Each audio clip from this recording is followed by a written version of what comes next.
नमस्कार दोस्तों, आप देख रहे हैं पॉलिसी गपशप। आज हम एक ऐसा सवाल लेने वाले हैं जिसे हर इंडियन ने कभी न कभी सोचा जरूर होगा। क्या इंडिया को यूएन में वीटो पावर मिलने वाली है? अभी recently UK PM Keir Starmer India आए हुए थे। उन्होंने कहा India should get a permanent UN security council seat. तो इस विषय में थोड़ा डीप ड्राइव करना तो बनता है। इंडिया सच में परमानेंट मेंबर बन सकता है यूएन सिक्योरिटी काउंसिल में, या ये सिर्फ एक डिप्लोमेटिक सपना है? ये ना कोई फैंटेसी है, ना कोई गारंटी। ये है एक लॉन्ग स्ट्रगल जिसमें डिप्लोमेसी, पावर और जियोपॉलिटिक्स सब कुछ मिलता है। आज हम कवर करेंगे यूएनएससी का सिस्टम और वीटो का मतलब, इंडिया के स्ट्रेंथ्स और वीकनेसेस क्या हैं, कौन रोक रहा है इंडिया को, और रिफॉर्म्स कब और कैसे हो सकता है। इंडिया की अल्टरनेटिव स्ट्रेटजी क्या चल रही है यूएन के बाहर पावर बिल्ड करने की, और एंड में क्या यूएनएससी अब भी रिलेवेंट है। तो चलिए शुरू करते हैं। यूनाइटेड नेशंस सिक्योरिटी काउंसिल, जिसे हम यूएनएससी भी कहते हैं, दुनिया का सबसे पावरफुल डिसीजन मेकिंग बॉडी है। इसमें 15 मेंबर्स होते हैं, 5 परमानेंट मेंबर होते हैं और 10 non permanent member. Permanent members कौन कौन से हैं? यूएसए है, यूके, फ्रांस, रसिया और चाइना। इन पांचों के पास होती है एक खास शक्ति जिसको वीटो पावर कहते हैं। मतलब अगर कोई इंपॉर्टेंट रिजोल्यूशन पास करना हो और इनमें से सिर्फ एक भी नो बोल दे तो रिजोल्यूशन तुरंत रिजेक्ट हो जाती है। यह सिस्टम सेकेंड वर्ल्ड वॉर के बाद बना था, जब पावर बैलेंस इन्हीं 5 देशों के हाथ में हुआ करता था। पर प्रॉब्लम यह है 1945 की दुनिया और 2025 की दुनिया दोनों बहुत अलग अलग है, और यूएनएससी का सिस्टम अब भी वही पुराना है। रिफॉर्म करने के लिए यूएन चार्टर में अमेंडमेंट लगती है जिसमें P5 के यूनेनिमस अप्रूवल की जरूरत होती है। मतलब जिनके पास पावर है उन्हीं से कहना पड़ेगा कि भाई अपनी पावर थोड़ा कम कर लो, और वही सबसे बड़ा चैलेंज है। अब बात करते हैं इंडिया के केस की। क्या इंडिया डिजर्व करता है परमानेंट सीट? बिल्कुल करता है, और ये रहे उसके सॉलिड आर्गुमेंट्स। पहला, पॉपुलेशन और डेमोक्रेसी। इंडिया दुनिया का सबसे बड़ा डेमोक्रेटिक कंट्री है, 1.4 बिलियन लोगों का देश। दूसरा, economy, world's fastest growing major economy, BRICS में सेंट्रल रोल। तीसरा, UN peacekeeping. India UN peacekeeping missions में सबसे ज्यादा ट्रूप्स देता है, ये एक ह्यूज कंट्रीब्यूशन है। चौथा, मोरल और global voice. India global south का वॉइस बन गया है, डेवलपिंग वर्ल्ड का रिप्रेजेंटेटिव है। पांचवा, support from major power. USA ने ओपनली कहा है इंडिया डिजर्व करता है परमानेंट सीट। रसिया ने भी सपोर्ट किया है, और अभी फिलहाल में यूके पीएम कीर स्टारमर ने भी रिसेंटली कहा कि UN India should get a permanent seat in UNSC. छठा, फेयरनेस एग्रीमेंट। 193 यूएन मेंबर्स हैं, पर डिसीजन मेकिंग अभी 1945 के 5 देश करते हैं। ये इम्बैलेंस है, लेकिन हर कहानी के 2 साइड होते हैं। वीकनेस भी इंडिया के हैं।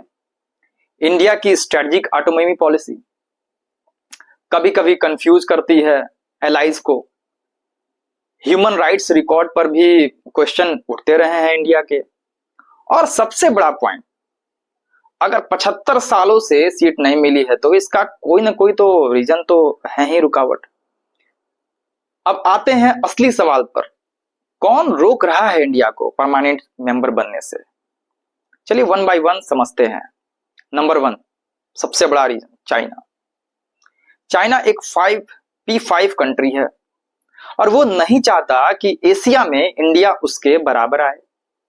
चाइना जापान के बिड को भी अपोज करता है, और इनडायरेक्टली इंडिया के भी अगेंस्ट है।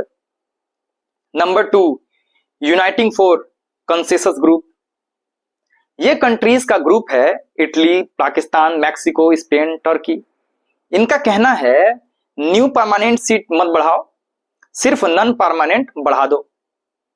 नंबर 3, P5 का सेल्फ इंटरेस्ट। जिनके पास पावर है वो चेंज नहीं करना चाहते, और अगर इंडिया आया तो और भी देश, जापान, ब्राजील, जर्मनी भी और अफ्रीका भी मांगेंगे, सिस्टम और कॉम्प्लेक्स हो जाएगा। और नंबर 4, पाकिस्तान। ऑब्वियस है, पाकिस्तान कभी नहीं चाहेगा कि इंडिया उसके ऊपर ग्लोबल पोजीशन ले, और चाइना, पाकिस्तान दोनों मिलके इंडिया के बीट को रोकने की कोशिश करते हैं। Number 5, systematic complexity. UN charter में changes, voting, regional seat allocation सब इतना उलझा हुआ है कि कुछ मूव ही नहीं होता है।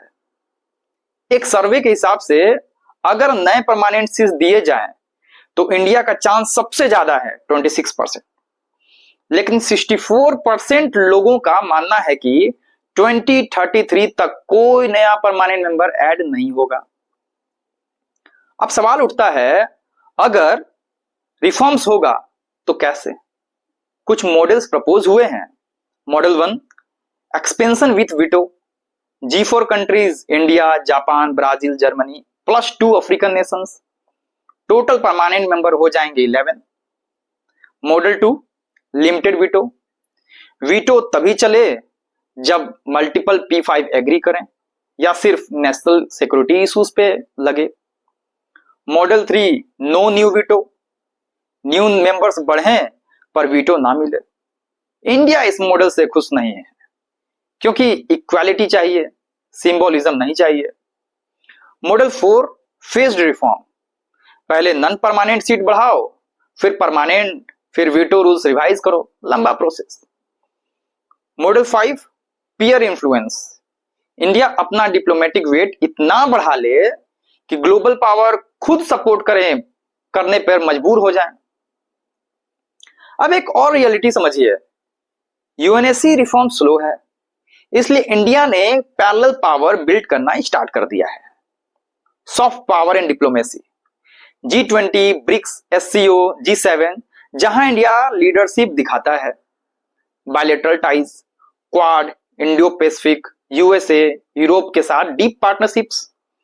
Rule making nations, climate trade, technology, global south के इश्यूज। इंडिया अपनी नैरेटिव बना रहा है। पब्लिक डिप्लोमेसी, मीडिया और थिंक टैंक के थ्रू परसेप्शन बिल्ड कर रहा है कि इंडिया डिजर्व अ सीट। तो दोस्तों, सवाल यही है, क्या इंडिया को वीटो पावर मिल सकता है? शॉर्ट आंसर, बहुत स्ट्रगल के बाद हाँ, मुमकिन है, लेकिन शॉर्ट टर्म में बहुत मुश्किल। रिफॉर्म्स तभी होगा जब P5 अपनी पावर शेयर करना चाहे, लेकिन इंडिया ने ग्राउंड वर्क कर लिया है। डिप्लोमेसी, सॉफ्ट पावर, अलायंसेस सब बिल्ट हो रहा है। अब ये मैटर करेगा कि दुनिया फेयरनेस पे चलेगी या सिर्फ पावर पे। आपका क्या ख्याल है? क्या इंडिया 2040 तक यूएनएससी में परमानेंट सीट ले लेगा? कमेंट में लिखिए। वीडियो पसंद आया हो तो लाइक करिए, शेयर करिए, और अगर आप नए हैं तो पॉलिसी गपशप को सब्सक्राइब कर लीजिए, जहां जियोपॉलिटिक्स को हम सिंपल और सॉलिड स्टाइल में समझाते हैं। मैं मिलता हूं आपसे नेक्स्ट वीडियो में, तब तक के लिए धन्यवाद। जय हिंद, जय भारत।